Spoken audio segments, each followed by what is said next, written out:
So auditing and ethics है, सितंबर का paper है ये। तो शी हैज स्कोर्ड 70 में से 39 मार्क्स। अब यहाँ पर एक रूल आता है, क्या इनको भी ग्रेस मार्क दिया गया होगा, क्योंकि इनका जो स्कोर है वो है एग्जैक्ट 70।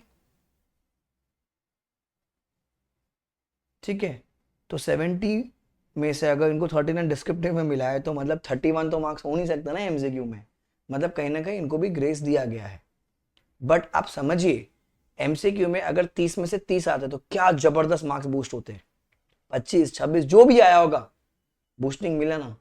अब डिस्क्रिप्टिव का यही गेम है कि अपने को 70 में से करीबन 40 मार्क के आसपास अपने को बैठना चाहिए। अब वो 40 45 के आसपास होना चाहिए ना। If you C,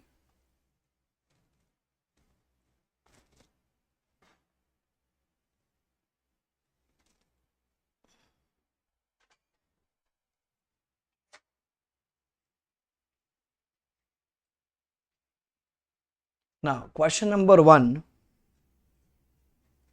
she has been awarded 9 marks 14 में से। ठीक है, क्वेश्चन नंबर 2 इनका अच्छा नहीं गया, she has been awarded 4 marks. Question number 3 इन्होंने अटेम्प्ट ही नहीं किया, वो ऑप्शन में छोड़ दिया। क्वेश्चन नंबर 4 14 में से 12 मार्क्स आया भैया, डिस्क्रिप्टिव में 14 में से 12 मार्क्स आया है।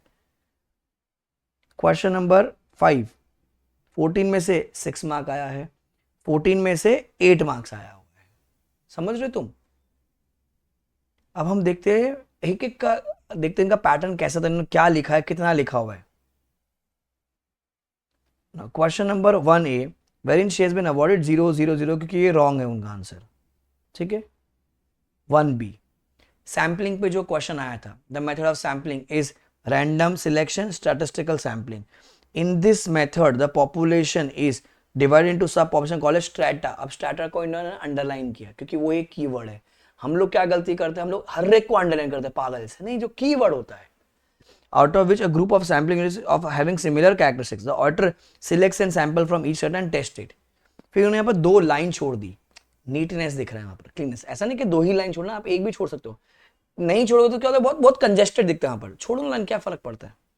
This method is called as block sample. The method is block sampling. Under this method, the auditor checks the sample from block of contiguous items from the population। वो contiguous word है वहां पर, दिया ना इसे ने मार्क। कितना लिखा?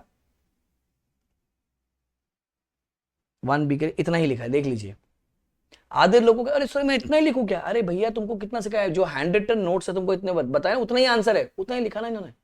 2+1 3 मार्क्स दिया इनको, 3 मार्क दिया है, और उसे इतना लिखने पे 3 मार्क। हाँ, ज्यादा लिखेंगे ज्यादा मार्क्स आएगा, ऐसा रूल नहीं होता है, ऐसा कोई भी रूल कहीं भी नहीं है। ठीक है, फिर 1C वो ऑडिट और इन्वेस्टिगेशन पे वो क्वेश्चन था वहां पर। Your also she has been awarded 3 marks. अब देखो नीटनेस देखिए, according to clause number so and so, कारो का जो क्वेश्चन था, ऑफ पूरा लिख रहा है, companies auditors report order 2020 the auditor should see. सीधा देखो, अब सब जब सब पॉइंट्स आए तो टीचर को बाइफरकेट करके बताया उन्होंने कि भैया ए वाला पॉइंट ये कहता है, बी वाला पॉइंट ये कहता है। अब ए और बी में भी उन्होंने लाइन छोड़ी हुई है, ए और बी में भी लाइन छोड़ी, तो दे रहे हैं ना मार्क्स वहां पर। प्रेजेंटेशन कैंसिलेशन देखो बिल्कुल नहीं है, थोड़ी बहुत हुई है पर ठीक है, वो अवॉइडेबल, इतनी तो होती है as a student. Presentation matters. अच्छा, क्वेश्चन 2A इनका रॉन्ग सा था, 0 0 0 0 है। 2C, अब देखो यहां पर इन्होंने क्या किया, मैं बता 2C की क्या गलती है। The following shall be disclose. अगर आपको याद होगा क्वेश्चन आया था वहां पर सितंबर में, जहां पर हम लोग को बताने कौन कौन से रेशियो बताने। अब यहां पर क्या है, इन्होंने यहां कंजूसी कर दी, चारों साथ में लिख दिया, एक के नीचे एक लिखते ना, और ज्यादा मार्क्स मिलता है वहां पर, और ज्यादा मार्क्स मिलता। रेशियो जो डिस्क्लोज करने पड़ते हैं वो अपने कंपनी से के हिसाब से। देन फिर ऑडिट स्ट्रेटेजी एंड प्लानिंग का आंसर एग्जैक्टली नोट से आया था वहां पर, देखो पूरा इन्होंने बाइफर्केशन करके ये लिखा है इन्होंने, फिर एक पॉइंट बताया, दूसरा पॉइंट बताया, तीसरा पॉइंट बताया। वही अगर आप यहां पर ABC भी लिखो या 1 2 3 भी लिखो, मिलेगा मार्क्स, मिलेगा आपको मार्क्स। देख लीजिए कैंसिलेशन बिल्कुल नहीं है। कंटेंट जितना पूछा गया उतना ही स्ट्रेट टू द पॉइंट लिखना है अपने को। Question 4A again overall strategy का आंसर 4 मार्क मिला है भैया एक क्वेश्चन में, जिसमें 16 में से इनको सॉरी 14 में से इनको 12 मार्क मिला वहां पर, 4। 4B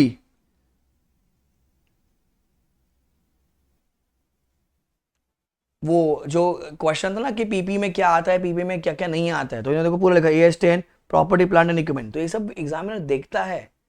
तो शायद AS2 लिखी थी पहले, फिर याद आ गया नहीं ये तो पीपी की बात है। वहां पर क्या क्या आता है, PP purchase price of the plant, cost to bring the plant to the current location, installation cost, dismantling cost, trade discount, cost that is not included. वो आंसर दिया पूरा वहां पर। देखो टीचर ने मार्क्स नहीं कट किया है, 4 में से 4 दिया है। 4D special matters are reported to copy society, भाई साहब 3 मार्क। 4C 1 mark. 4C 14 में से 12 मार्क दिए। इमेजिन 4 में से 4 देना हाईली इम्पॉसिबल, पर आया है ना स्टूडेंट को। सेम मॉड्यूल, सेम जो अपने हैंड रिटन नोट्स है उसी का कंटेंट। 5A इनको 0 मिला है क्योंकि उन्होंने कुछ और लिखा था, आईसीए को कुछ और चाहिए था। यहाँ पर सॉरी एक मार्क दिया लास्ट में। जो कंक्लूजन था, देखो कंक्लूजन जो था उसका कंक्लूजन का भी मार्क्स दिया है। Therefore the decision of the audit manager with reference to the use of audit programme is इनका, तो कंक्लूजन का 1 मार्क दिया हुआ है। अगर थ्योरी नहीं पता, कंक्लूजन तो लिखा, देखो मिल रहा है 1 मार्क मिल रहा है वहां पर। 5B देखो इतना सा ही लिखा है 5B।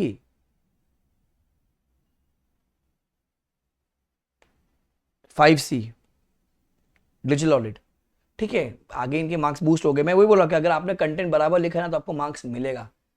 As per standards of auditing 210, पूरा ऐसे नहीं लिखा, पूरा लिखा हुआ है 210।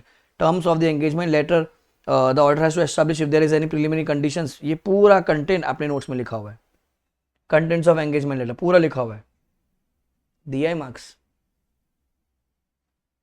6A deficiency in internal control वाला जो क्वेश्चन था, ऊपर का 1 मिला है, नीचे 0 मिला, ओवरऑल इनको 1 मिला है इसमें। सी पेपर अगर पूरा आप लिखोगे ना बच्चा, पेपर पूरा अगर आप कंप्लीट करो आपको मार्क्स मिल रहा है।